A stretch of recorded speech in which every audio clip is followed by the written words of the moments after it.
Godzilla robot's right here. Who's each mind never need to go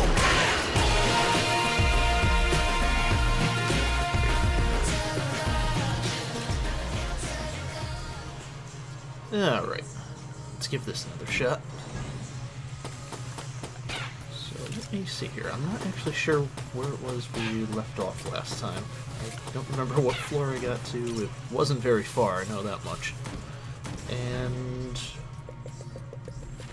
let's talk. Oh, right. I had kind of explained what the game was without actually explaining what it is. Like, I think I went over the story and stuff like that, but basically this is I think I mentioned it. It's another game in the same vein as like Binding of Isaac or Nuclear Throne. It's a very like roguelike twin stick shooter. All of the upgrades and stuff that you're getting are not really to benefit any single run. Like, when you get them, you're not really getting them right away. They're more stuff that you're unlocking for future runs. So, let's see, who's still left in here? No, two of these guys then. There we go. Yep, okay. Having a lot of trouble getting used to this new controller. Although the squeaking does seem to have stopped, so that's nice anyway. Alright, so basically, once you start going through the game for a little while, you'll start unlocking items, weapons, things like that. And they're all recorded here in the Ammonomicon. So these are all weapons that I've unlocked. You can see there's still quite a few blank spaces, and ones that I've... let's see... almost positive there's something I've unlocked and just never actually picked up before. Yeah, here we go. So, the Fat Line, I've unlocked it, but I've never seen it before. Let's see. Same thing with Rubinstein's Monster, which I'm assuming is just, looks like a machine gun version of the Rube Adine weapons, which all bounce their bullets off the walls a few times. Otherwise, this is all just stuff that you can find on any given run now. Once it's unlocked, it is there forever. It can just show up in chests or shops or as drops from certain monster or bosses. Yeah, just basically same thing as with most roguelikes. And then the same thing goes for all the items themselves. And I think, I'm not positive, but I'm pretty sure, on every floor there are 2 guaranteed chests. They'll just show up in treasure rooms, and the part I'm not positive about, but I'm pretty sure, is that one will always contain an item, either a piece of equipment or an active item, and the other will always contain a gun. So since you start out with just 1 key on the first floor, it's kind of up to you to decide if you really want to just go ahead and take a guess at which chest is going to have which in it, but you should always be able to get enough of the currency by the time you're done with the first floor to be able to buy a key from Bellows' shop, which I haven't found it on here yet. But basically just the regular shop that's on each floor. At least on the first floor, he is guaranteed to be selling a key. So, as long as you have 25 shell casings, you can just buy a second key, open the second chest, and hopefully go to the boss with a decent item and weapon in your inventory by that point. So let's see, what else? Oh, right. The other big thing that kind of sets this game apart from other, like Binding of Isaac, Nuclear Throne, that sort of thing. Your main method of defense is having a dodge roll, which, like in a Souls game, it basically gives you a few frames of invincibility once you leave the floor. You can still get hit on jumping and landing, but while you're in the air, you are totally invincible. So that's bullets, explosions, anything. None of it can hurt you while you're in the air. And there are items that extend that, too. I think the Chloranthy ring is just flat out in here from Dark Souls. And it makes dodging a little better. Let's see. Yeah, right. I think these are the gun boots. Yes, these are the gun boots from Downwell. Anytime you dodge, it fires 3 or maybe 5 bolts of just red bullets out of the back of your boot. So if you were to dodge up, it would fire 3 down. And now this guy is really interesting. He doesn't always show up, but when he does, it lets you sell items or weapons that you don't want by just dropping them onto his grate here. The interesting thing about him, though, is, as far as I can tell, he's actually a pretty important character in the game itself. Like I said last time, when you get to the end of a run, you have the option of defeating basically the past regrets of whatever character you're playing as. One of the characters is just a rogue bullet. You start out with a sword, and pretty much everything about him is very Legend of Zelda-esque. So, when you get to his past, the big boss that you end up fighting is Ganon. So, Ganon.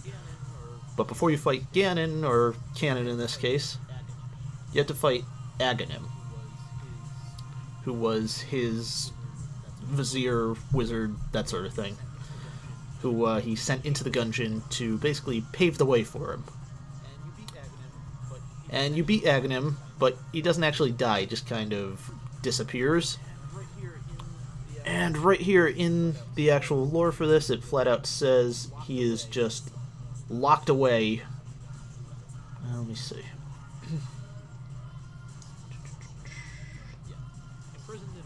Yeah. Imprisoned in a great cell long ago, he plots to escape. So he's still active in the Gungeon. And you'll still see reference to him in things like the Shadow Magician, which is just a shade that he sends out that can act as a mini-boss on any given run. You can show up on any floor, and you're pretty much just locked into a boss fight that's almost the exact same as fighting Aghanim himself, with a few minor variations, but it's almost the exact same fight. However, in the physical version of the Ammonomicon, which I think they sent out with like collector's editions of the game, there's a little doodle on one of the bottoms of one of the pages that basically just shows Aghanim after his fight with the bullet, of him getting banished to a cell, where he essentially just falls through a grate in the floor and loses his hat.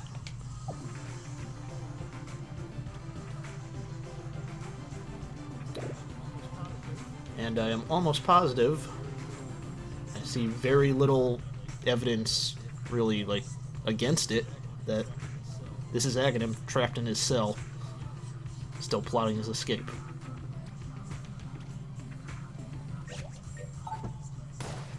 Just want to take another look at his art in here. Yeah, it's same character model and everything, you just can't see the ears. But yeah, so just fun little bit of side lore that I'm not 100% sure on it, but I'm about as sure as I can be without it flat out being confirmed.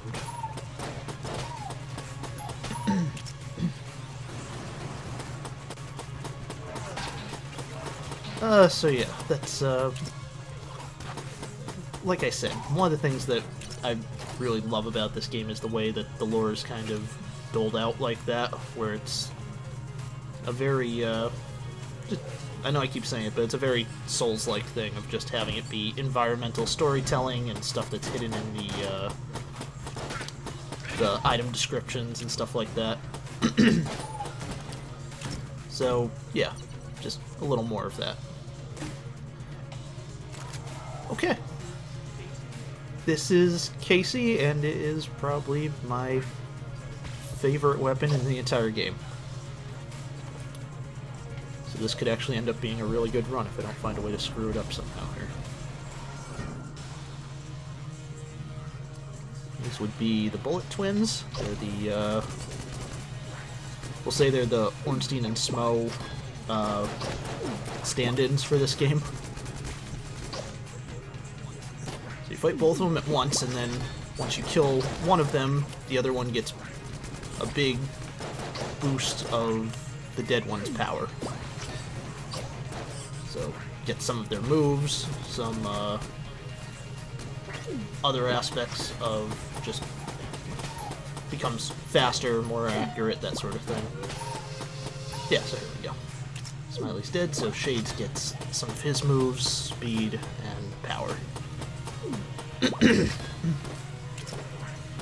this is where I love having Casey, because you can just completely break the mechanics of these shot patterns by hitting them right back at the enemy. Also, just hitting them with the bat itself does massive amounts of damage. And it's got pretty good range on it for a melee weapon. What did we get here? A banana.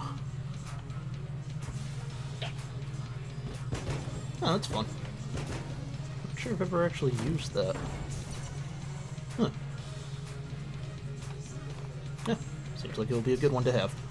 Alright, so let's see. We can go back for that other piece of armor now, which I'm going to need. And let me just test one of these walls. So on each floor there's also a secret room hidden somewhere on the floor. Oftentimes it's in these chest rooms. And it'll always be a wall that is not connected to another room, so that one or this one. However, you would need a gun other than your starting gun in order to test them. And I don't know if Casey does it either. It doesn't look like it's going to be either of these walls, but basically if you hit a secret wall with a gun that can actually find secrets, it will crack.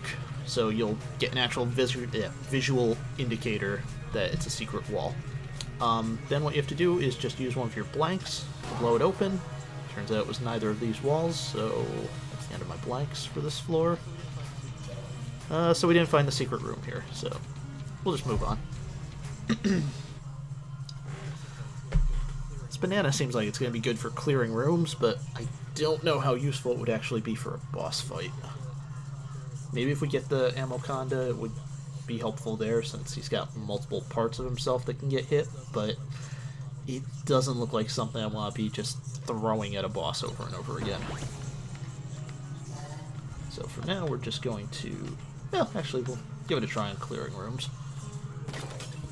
It's got very little ammo, but it seems to do a lot of damage, which is usually the trade-off you see on guns like this. That seems fun. I think I'll save the rest of its ammo for now. And go back to the guns I have that don't use ammo. I don't know how I missed that just now, but whatever.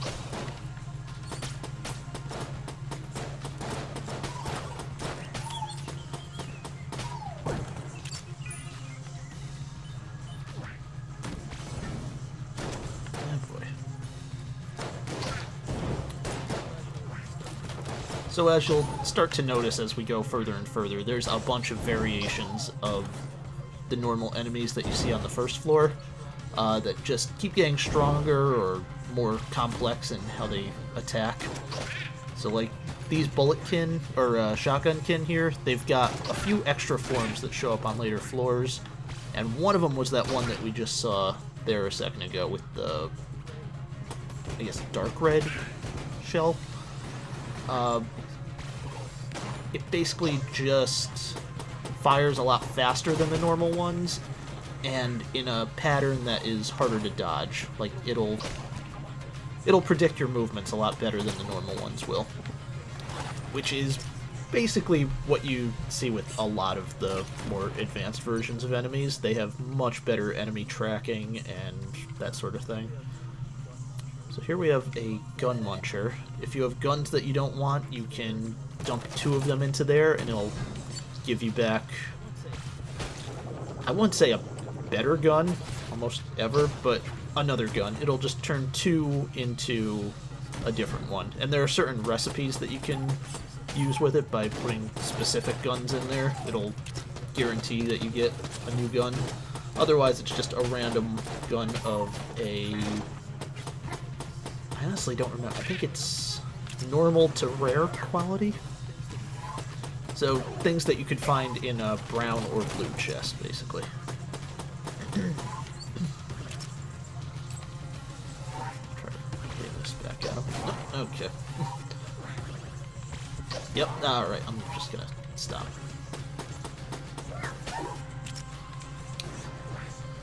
Of course.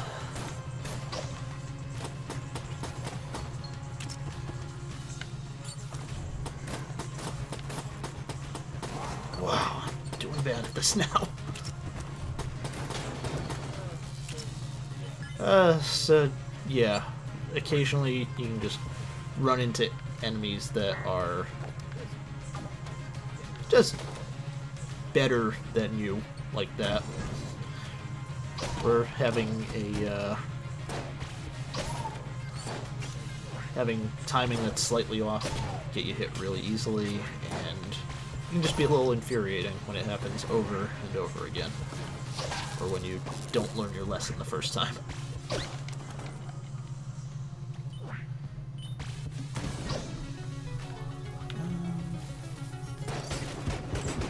we go. The other nice thing about Casey, when you hit an enemy, they go flying, and if they bounce into another enemy, it deals the same amount of damage that you dealt to them with the initial hit. So you can start little chain reactions like that if there's a bunch of enemies all close together. And it makes clearing rooms and stuff really fun, since you're not wasting ammo or anything to do it. However, it does leave you wide open if you don't actually manage to... What are you gonna do? Okay. If you don't actually manage to hit what you're aiming for.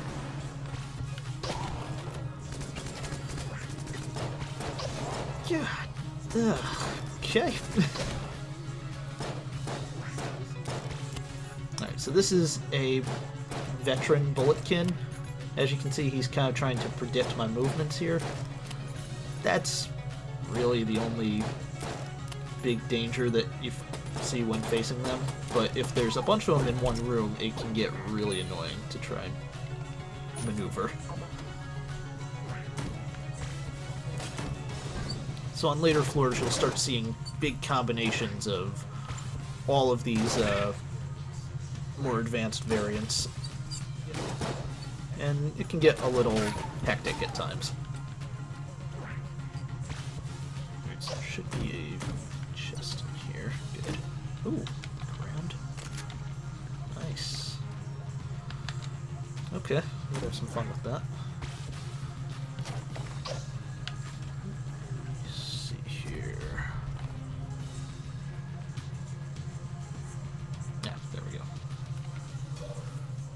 Actually, while I'm here, I can probably grab that other armor. Perfect.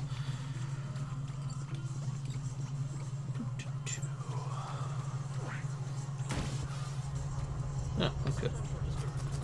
So sometimes you'll just get rooms like that where it's a little more puzzly than it is shooter-y. So it's just getting around obstacles instead of having to fight. And other times you'll find rooms that are a combination of both, and those can get really annoying. In a fun way, but still annoying.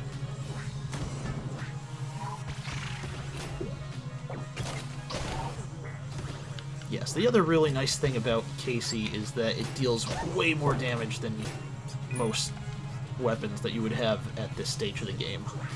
Since you can find it on the first floor, it can be an absolute lifesaver. Yep, see that? That wall's cracked, so we can blow it open with this. And get our blank back. What a useful room. Oh, that's nice. Okay, so flak bullets I love just on their own usually, but when you combine them with Casey, it gets actual projectiles that it can shoot out. And they deal... I think, almost as much damage as getting hit with the bat itself would. So this is a really nice combination that isn't an actual synergy, but is just great to have. Yeah, look at that. The damage they deal is just ridiculous.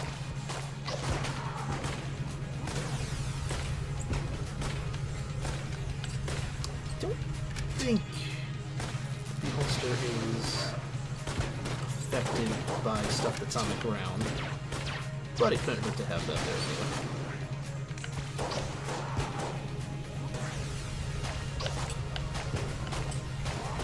Just get rid of that screen a little.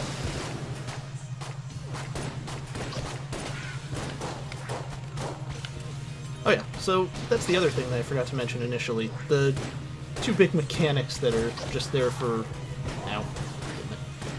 defense in this game are the dodge roll and then also being able to flip tables over, which provides you with some cover, and there are items that you can get called table tech, which anytime you flip a table over, it activates some kind of effect.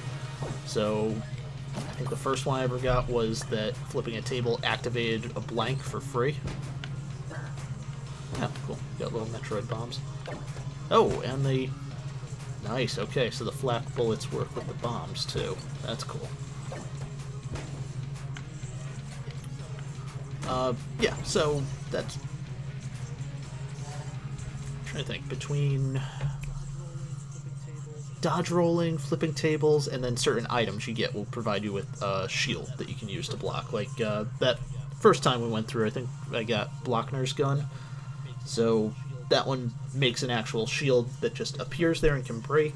There's another one which is just a shield like... I would say from Dark Souls, but I think it's actually got the Bloodborne shield description on it. The whole shields engender passivity description. But yeah, that one's basically just a shield that you hold up, and you can reload behind it while you're holding it. And they're nice to have, but I personally prefer items that let you dodge more or do things like that. Okay, so here we have another variant of the... Okay, and he's dead. Of the Ammomancers. You may notice that there are a bunch of rats running around this room. That's because there is a secret entrance somewhere in here that will let you go and fight the resourceful rat if you there it is. If you uncover the door, waste a key on it, waste 2 blanks to get in, and then have the resourceful rat key, which I think is called like the chewed key or something, that you can buy it in the shop for 115 castings, I believe. I figure I'll go fight him at some point after I'm done with this series, once I've beaten the robots past. I've fought him before and got into the 3rd phase of his fight, and then immediately lost. And that was about the extent of it. They introduce a really interesting new mechanic in that 3rd phase, and I was not ready for it and just immediately got pummeled by him. So what this guy was just doing was making enemies in this room jammed. They became red, their shots got a different effect on them, and while it doesn't really make a difference as far, like, those kind of bullets don't really make a difference as the robot, if you're playing as any other character, what the jammed bullets do is, instead of dealing half a heart of damage, like any other attack in the game would, they deal a full heart. So enemies like that cardinal-looking guy just now, which I don't actually remember what his name is. There is a gun cardinal in here, but that's not him. Actually, we can just look him up right now. Enemies like that will turn the entire room into jammed, which can get really annoying. Yeah, there we go. So that one's the Gemerlengo. Gemerlengo? No idea. Anyway, his smaller version can turn a single enemy in the room into jammed, where he turns the entire room into jammed. And it's just one of those things that you have to learn to look for and kill first. Bring him down before anything else in the room. Before it all gets a chance to... Okay, yep. This room almost always has one of them in it. So... Oh, really? Oop, there's that guy here. Yeah, so now we're starting to see some more variants of the normal enemies in here. And again, this is all just stuff that you'll learn as you go through the game. You'll see certain room setups and know what enemies to expect in them, that sort of thing.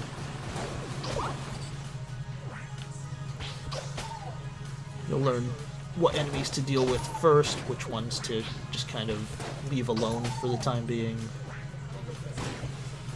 It all goes back to that thing I was saying last time of it becoming almost a puzzle game in the way it works. I really thought that would kill him. There we go.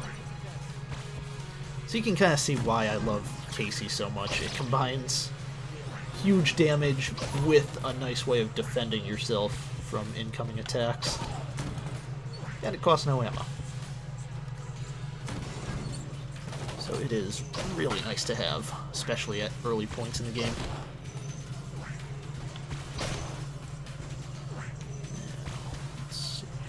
You up. I'm gonna take that one out. Knock you into you. Oh, and there's an advanced version of the Sniperkin, who is essentially just Leon the Professional as a sniper bullet. Oh, crap. There we go. Now, these little lanterns on the sides here, they let you know that there's going to be a different type of room, not a fight or anything. Purple usually means there's some kind of shop in it. Green typically means a shrine, or... Yep, it's a shrine. And since we don't have hearts, there's nothing we can really do with that.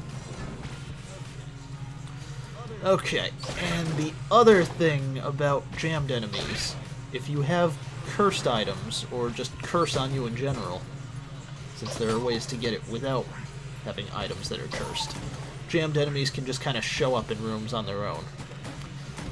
When I picked up Casey, we got cursed because it's a melee weapon in a place that's all about ranged weapons. So the Gungeon hates melee weapons and will curse anyone using one. Let's see here. Illithids. I mean, Killithids. So these things are fun. One of these is the actual enemy, the other is just... The others are all illusions.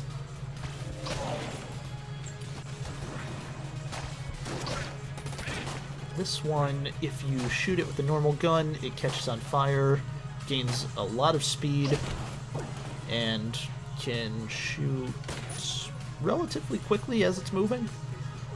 Or you can just hit it with Casey and it blows up instantly. You don't have to worry about that. Alright, he's really got nothing of any interest right now. So we'll hang on to the money for the time being and try to find that last chest before we go to the boss.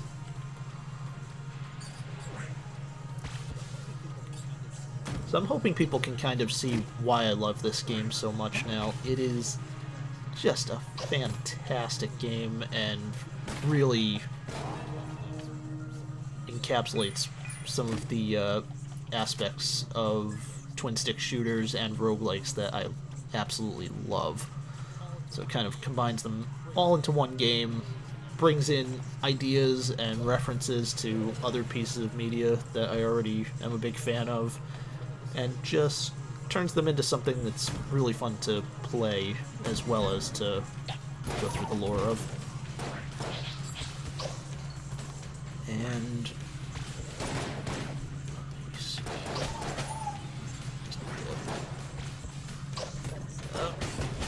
okay, almost made it through that. Oh, I totally forgot I had those bombs. Ah. Yeah, it would have been better if I'd completely forgotten I had them. Let's see. I think we can get rid of Alien Sidearm. And the banana isn't doing me much good. Mainly because I'm just not using it. But I do want to see what we get from this. Oh, cool. Love the Tiny Gun. Do I have enough? Yes, I do. So this is Cinegrace. If you pay her, she will give you a chest that is guaranteed to give you either a new item that is part of a synergy, or give you an item that completes a synergy that you've already started. So let's see what we get. Oh, okay, so this... Oh, it's Wolfie. So what's... Oh, Sniper Wolf. Cool. So as we're talking about references to other games just now, I think, yep, if you stand still with any kind of rifle, it will get more powerful when you shoot it. I think it also increases the speed at which it reloads too. Okay. Unfortunately, not particularly helpful here, since bosses like this have caps on how much damage you can do to them with a single shot. So this is the Mind Flyer, which is a reference back to... Damn it. Back to the Mind Flayers in D&D. Or, in this case, Demon Souls, since he's got the bell like the one that shows up in Demon Souls. He is just a bigger version of the Kilithids that we fought a little earlier, and unfortunately, I'm not particularly good at fighting him on the best of circumstances, so fighting him as the robot is proving to be a little more difficult than I would have liked. Thankfully, I've got a good little wolf to bite him while I'm running around the room like that. Now, for anyone else who is trying to play through as the robot, one of the most important items you can get for him are these pieces of Gun Knight armor. So we've got the gauntlet so far. Every floor, when you pick it up, first off, it'll just give you a free piece of armor, but then you will also start every subsequent floor with an additional piece of armor, which is really nice to have considering you don't really have any other health options besides armor. So basically, when we get to the next floor now, we should have 4 pieces of armor instead of the 3 that we ended with just now. And, yeah, with any luck, this will end well. Unfortunately, we're moving into my least favorite floor. So this is probably where the run is going to end. But let's see how far we can make it. So this is the Hollow. Oh, and there's one of those cardinals that I had mentioned before. The one that's actually a cardinal.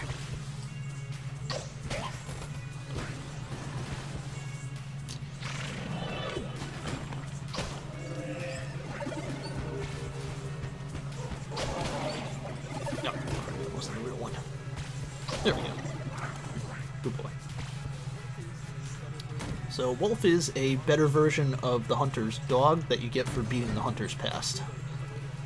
Supposedly there is a way to unlock him earlier than that, I just have no idea what it is, but people have told me over and over again that they've gotten him before actually beating her past. So there's apparently some way of doing it.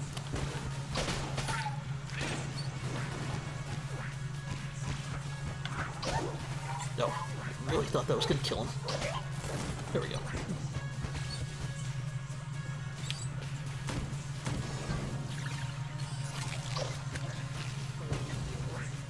These spiders can be a little annoying in groups like that, but otherwise they're not really much of a threat. Their bullet pattern is just really, really annoying to get around. You typically have to stand still and just kind of let it go past you.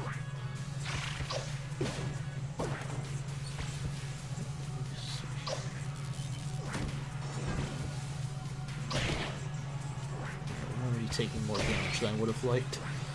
So, just see. really want to find a shop and see if we can get a little more armor, just to kind of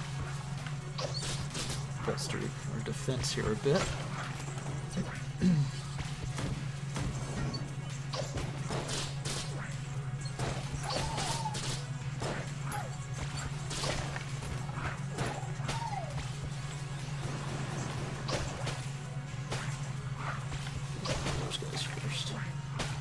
The nice thing about these ones is you can just roll right through them. They can't actually damage you.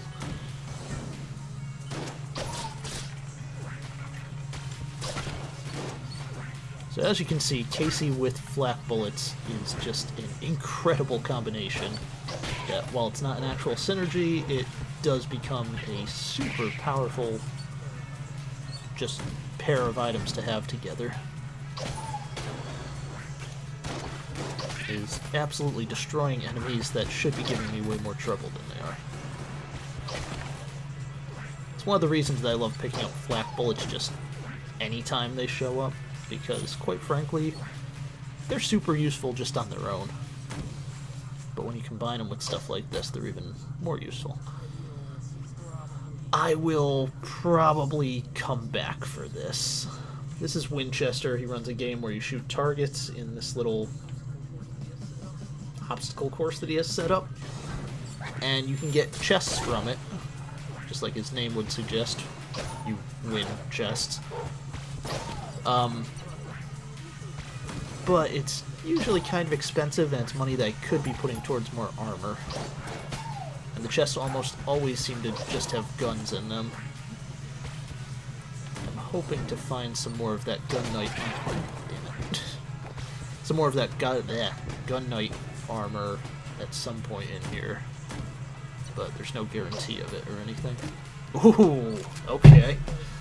So anyone who has played Half-Life before, I'm specifically thinking of multiplayer in Half-Life 2, will recognize this,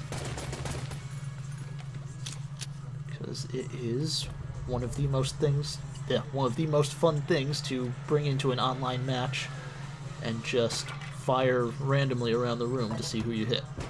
This is a combine rifle, and that orb will just disintegrate anything that it passes through. So the rifle part itself is really good, but the orb is what I always love about it.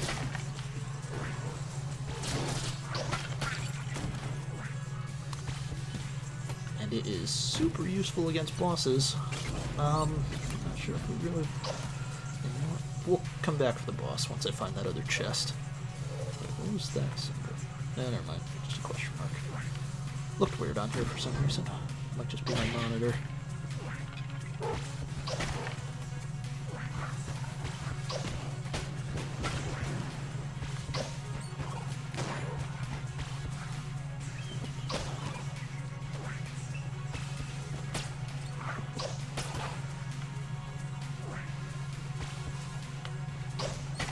There we go. All set.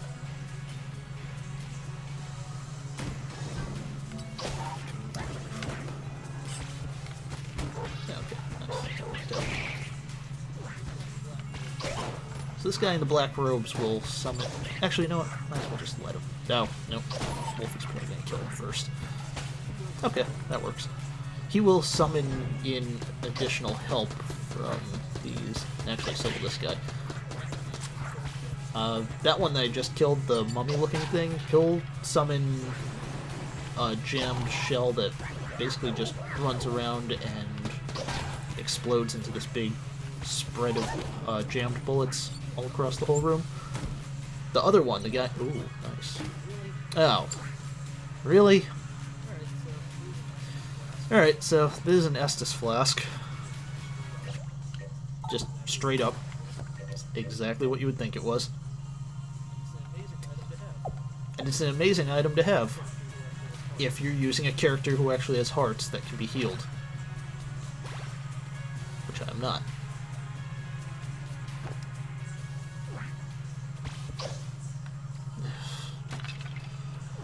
What a waste. Get out of here.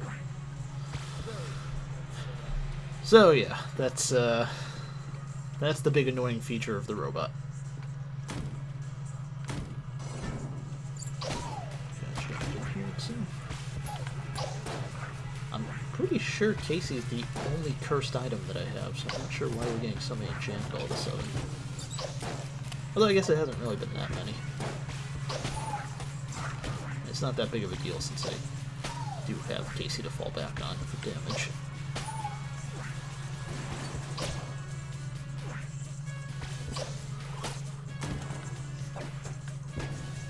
There we go. Oh, yep, almost ran headfirst into that.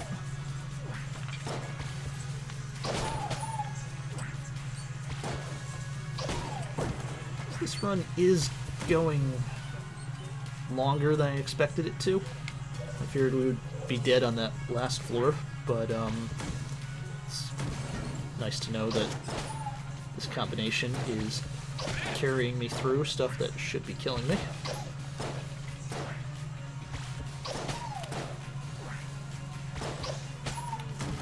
I'm just not really sure how well it's going to work against whatever boss is next.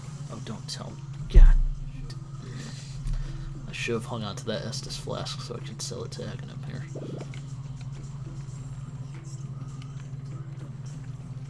There you go, buddy. Best of luck escaping from there at some point.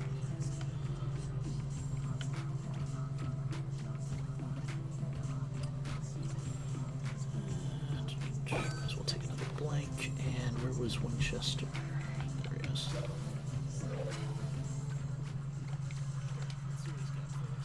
Alright, let's see what he's got for us.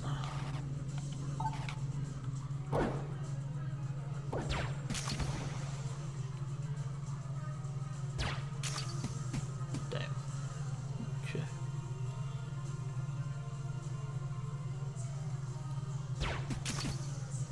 Oh.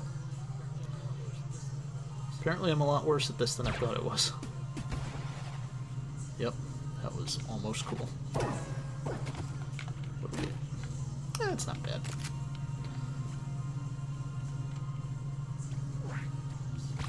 Alright, let's go to the boss. See what we've got here.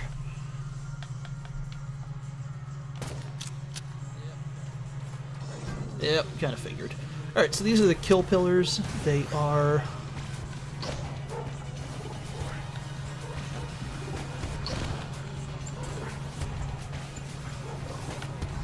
They are a set of statues to old heroes of the Gungeon, specifically old heroes of the bullets in the Gungeon, and they murdered me.